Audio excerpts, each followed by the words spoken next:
Howdy. This video is to help you analyze Ted Hughes' poem, The Shot, that you can see in front of you. So this poem is built on the image of a shot, like a gunshot. Sylvia Plath is the metaphorical bullet that's being fired either by her father or by her. We don't ever really know, but it's this kind of metaphorical attempt to place, I suppose, her at the center of understanding her own trauma and what she went through in losing her father at 8 years old, and that it could have been something that was out of her control. So Hughes appears to be the target of the shot, as Plath kind of ricocheted through most of her life without her father. He passed away when she was 8, and then she suicided at 30. But Otto Plath, so he died in 1940, and he was a German American author, a professor of biology and German at Boston University, and an entomologist with a specific expertise on bees. He did a PhD as well, that focused on bees. So at a young age, Otto Plath was supposed to become a Lutheran minister. However, he eventually became disillusioned with the church and quit, despite threats from his grandfather. His grandfather then ceremoniously crossed out Otto's name from the family Bible with a pencil, and then symbolizing the disowning of Otto from the family. Otto Plath then moved to Seattle, where he taught German at a high school, and then later developed the interest in biology. So we do get kind of the bee metaphors and stuff in Hughes's later work, as well as Sylvia Plath's. In Hughes's poem here, the content and the pacing of this poem, The Shot, it mirrors Plath's work and kind of her sporadic thought processes in life and in her poetry. Hughes uses this opportunity to add detail and perspective to Plath's relationship with her father, offering up a depiction of her mental illness as something triggered by events in her early childhood, so triggered by Otto Plath's death. Hughes is voicing his concerns about whether or not he was used as a daddy substitute, or even looking at the psychological term of projection and whether or not Sylvia Plath's childhood trauma, whether some parts of that trauma were then projected onto her later male relationships. So Hughes is voicing these concerns, and then ultimately indicates, I suppose, his helplessness in the face of Plath's psychosis or her mental decline. All right, so now that you know about, I suppose, the title of The Shot, you can work out that this whole poem is a kind of extended metaphor of that, okay? Let's have a look line by line. All right, well, it starts first with your worship. So your worship needed a god. It's using direct address, so straight away we know that we assume that the persona is talking to Plath, who needed to look beyond the living into the more metaphysical world for answers regarding life and death, acceptance, larger questions of our world and her existence. And then we get as well the continuation of a god, right, and a godlike entity, which comes from both her visions of her father in her poem Daddy, and also in Hughes's version of A Picture of Otto. And I think it also plays into the fact that both Hughes and Plath kind of positioned him as a head of the household, as someone who was leading the family, that she was a young girl who, probably looked up to her dad, but he was also a very strict man. And so there's this kind of, you kind of must listen and must listen to God and must listen to her father. And interesting to note that when Otto Plath died, apparently Sylvia said that she'll never talk to God again. So there's that kind of religious connection, I suppose, to how she thinks about her father in that type of admirable way, and how she either admires him and also looks to him for maybe some guidance, and then post his death, where she tries to find herself in that. So Hughes goes, where it lacked one, it found one. Well, the implication here is that Plath looked for connection. So you've got the repetition of one and one. that Plath looked for connection and compassion, reassurance, trying to find someone somewhere to put some of this trauma or these memories in. And that's that kind of idea of projection in psychology terms. He says ordinary jocks become gods, deified by your infatuation. So to deify something is like you're turning it into a god, right? Deified by your infatuation that seemed to have been designed at birth for a god. Well, you've got the repetition of God here for both of them. But that she's looking, or Hughes is trying to say that Plath is looking for God or something bigger than us, maybe looking to religion or even elsewhere, like beyond, for a reason, okay, for existence. And there's this idea here that there we go. There's this idea that her death was kind of predetermined, which is a very fatalistic view um, in Hughes's secular society. But I think he's trying to kind of say that, what had happened to her, like this really hard childhood that she had to go through, and losing her father, and probably the mental anguish and stuff that she has always gone through in her life. But that was always going to affect her in some way. It was always going to manifest in her personality or in her insecurities, in her psyche at some point. So you get this kind of illusion here that seemed to be designed at birth for a god. Because contextually speaking, like the growth of psychology and psychological medicine was making waves in the 90s and after, as physicians began understanding the complexities of the brain and how childhood trauma can manifest itself in human or adult behaviors. But he's really kind of talking about that there's a sense of inevitability in her death, which again, like I said, brings it back to this kind of fatalistic vision. But it's almost like Hughes is like, he's not trying to blame her for her own death or for her own psyche and damaged psyche, because he's saying that someone who would have gone through such trauma, that they may have had similar behaviors that come across later in their adult life. He says it was a God seeker, a God finder. Okay, now you got like some contrast between the God seeker and the God finder here.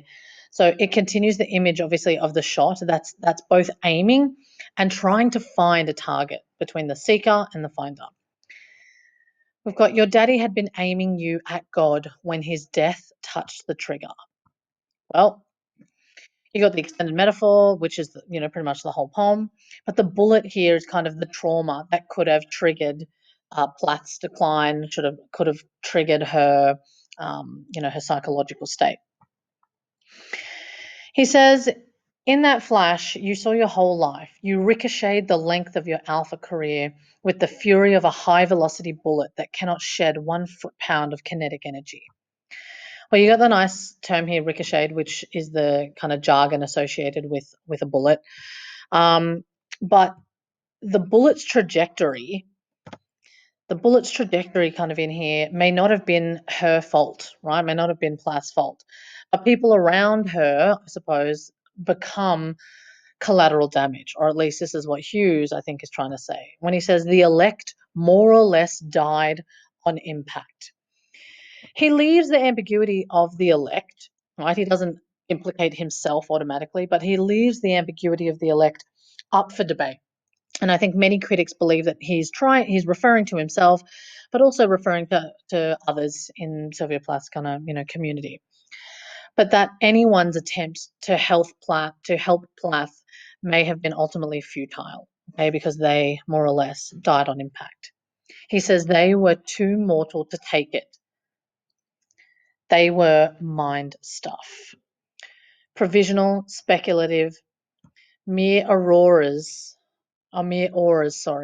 sound barrier events along your flight path. All right, well, you got the provisional, speculative, mere auras here. You're looking at, it's a tricolon, but used to emphasize the kind of what if question. Speculative fiction looks at what if. If something's provisional, it means that it stays there for a time before it changes. So you're looking at this narrative about Plath's psychological anguish. Then he mentions about sound barriers, events along your flight path. But inside your sob-sodden Kleenex and your Saturday night panics, under your hair done this way and that way, behind what looked like rebounds and the cascade of cries diminuendo, you were deflected. Well, this whole section is referring to, or like using comparative language, right? Because Hughes compares the array of sounds, perhaps in Plath's mind, or just perhaps, in busy life anyway, compares the array of sounds to the flight path of the shot. He talks about her hairstyle, so under your hair done this way and that way, which changed dramatically or has been changed erratically. He's talking about her panic attacks and questions that these are maybe manifestations of her own trauma. But the use of the enjambment helps to build tension through the cascade of sounds before it finally decreases, which is this diminuendo. And then he says, you were undeflected. It's an immediate personification of her, like Plath is the bullet, or at least she's the person who owns the shot, who's about to take the shot. And he's talking about whether that she's rounded or curved, either from perhaps pain or her panic.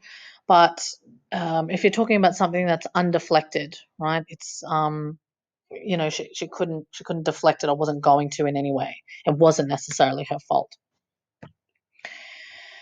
It's got, you were gold jacketed, solid silver, nickel tipped. Well, you got a beautiful little tricolon here. Looking at, multiplying how neither Plath nor anyone really in the shot's path could be bent or could stop the bullet. And it says trajectory perfect. Now it's spoken like a command. So there's no conjunction, trajectory is perfect. It just says trajectory perfect. Okay, so it's given as this command for her, as through ether. So the shot, even if the shot had have missed, right, it would still probably go up in flames or still cause some type of chaos. Even the cheek scar where you seem to have sideswiped concrete served as a rifling groove to keep you true. Well, the cheek scar he's referring to is basically a reference to Plath's physical appearance, and the scar is a reminder, I suppose, of one of her earlier attempts at suicide. It's used here as a tool to tell us about the destruction, right? Served as a rifling groove to keep you true and to keep the shot true. So Hughes places Plath at the center of her pain, I suppose, and demise, but raises questions really about whether or not she could help it, to keep her trajectory or keep the shot, to keep it true. Moving on to the last bits. Till your real target hid behind me. Well, you've got the metaphor here. The real target is about to be told to us, as in your daddy. But the metaphor is that Plath unknowingly made Hughes the target. Okay, or if you want to talk about this as the psychological effect called projection, that her feelings or her anguish in dealing with her father's death were projected onto Hughes. And it's interesting that the use of, say, Shura here, because we've got hid behind me, your daddy. It's this metrical pause that follows straight after when Hughes mentions that someone hides behind him. So we think as we read it, till your target hit behind me, your daddy, the god with the smoking gun. You got more references to Otto Plath as the smoking gun. The smoking gun's a bit of an idiom here. A smoking gun is basically incriminating evidence, the thing that's going to drive home whatever someone is trying to identify or win a case for. Hughes continues, for a long time, vague as mist. Cute little simile here. I did not even know I'd been hit or that you had gone clean through me to bury yourself at last in the heart of the god. Well, the simile here that basically Hughes is admitting that even he was unaware of Plath's inner trauma. He reflects on it now. He says for a long time. So there's that kind of reminiscence. Obviously, with the poetry, his anthology Birthday Letters being released in 1998, a couple of years before he passed away. But Even he didn't realize it. So contextually speaking, he's coming back to and trying to understand his wife from a new perspective with perhaps a little bit more empathy or understanding. And then we get the reference back again that she lives back in the heart of God, or she goes back to the heart of God. So a reference to Plath's father, to get back to him, perhaps. He ends it in the last little bits. In my position, the right witch doctor might have caught you in flight with his bare hands, tossed you, calling one hand to the other, godless, happy, quieted. Well, in my position, the right witch doctor. So he's reflecting now about him, okay?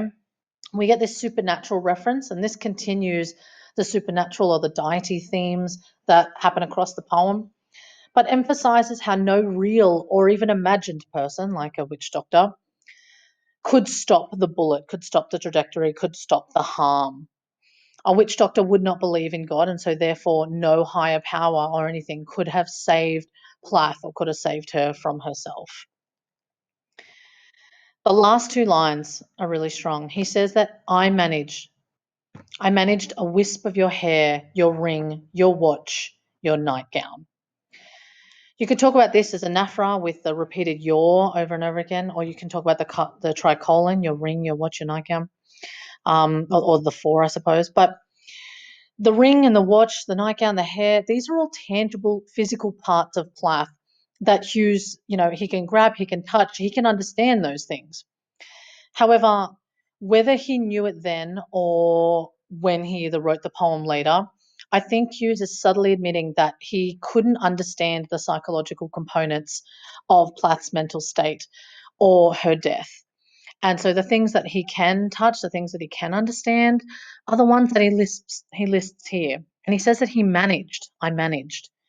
But it doesn't mean that it's going to, I suppose, help critics or anyone else figure out Plath's trauma and Plath's anguish at that time. And that is the shot. Thanks for listening.